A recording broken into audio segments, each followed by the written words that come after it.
తమిళనాడు కరూర్ ఘోర విషాదానికి కారణాలేంటి? తొక్కిసలాట ఎలా జరిగింది? జనం అంచనాకి మించి పోటెత్తారా? రద్దీని టీవీకే నేతలు ఊహించలేకపోయారా? వారి నిర్లక్ష్యం 38 మంది ప్రాణాల్ని బలి తీసుకుందా? ర్యాలీకి విజయ్ టూ మచ్ లేటుగా రావటమే కారణమా? తమిళనాడు కరూర్లో అసలు ఏం జరిగింది?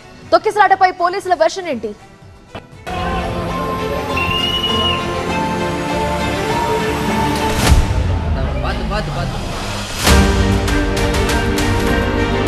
తమిళనాడులోని కరూర్లో టీవీకే అధినేత విజయ్ ప్రచార సభ ర్యాలీ తీవ్ర విషాదాన్ని నింపింది. రోడ్ షోలో జరిగిన తొక్కిసలాటతో పదుల సంఖ్యలో జనం ప్రాణాలు కోల్పోవడం కలిచివేస్తోంది. అయితే ఘటనకు కారణాలు అన్వేషించడంతో పాటు దర్యాప్తులో నిమగ్నమయ్యారు కరూర్ పోలీసులు.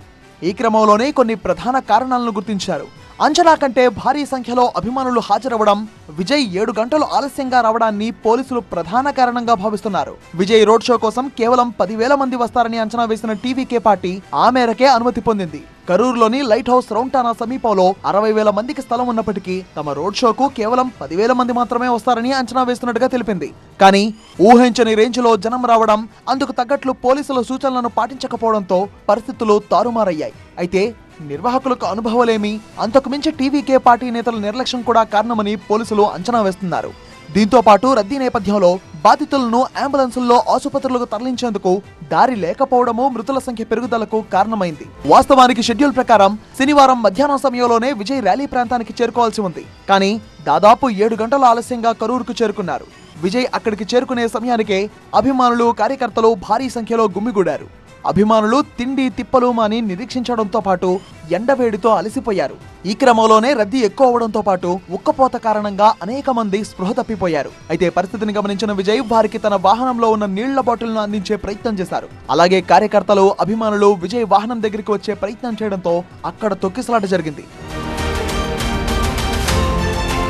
ఇక మీట్ ద పీపుల్ నినాదంతో టీవీకే అధినేత విజయ్ ప్రతి శనివారం తమిళనాడులోని 2 జిల్లాలను కవర్ చేస్తూ పర్యటిస్తున్నారు. దీనిలో భాగంగానే నామక్కల్, కరూర్లో ర్యాలీకి ప్లాన్ చేశారు. కరూర్ సభకు జనం పోటెత్తడంతో వారిని కంట్రోల్ చేయలేక భద్రతా సిబ్బంది చేతులెత్తేశారు. విజయ్ ఎంట్రీ ఇచ్చిన కొద్దిసేపట్లోనే జనం ఒక్కసారిగా ఎగబడ్డంతో తోపులాట జరిగింది. అయితే ఫలితంగా ఘోర విషాదం చోటు చేసుకుంది. ఇదిలా ఉంటే దళపతి విజయ్ సభలో తొక్కిసలాట జరగడం ఇదేం తొలిసారి కాదు. కొద్ది రోజుల క్రితం మధురైలో నిర్వహించిన తొలి సభలోనూ తొక్కిసలాట జరిగి 6 ప్రాణాలు కోల్పోయారు.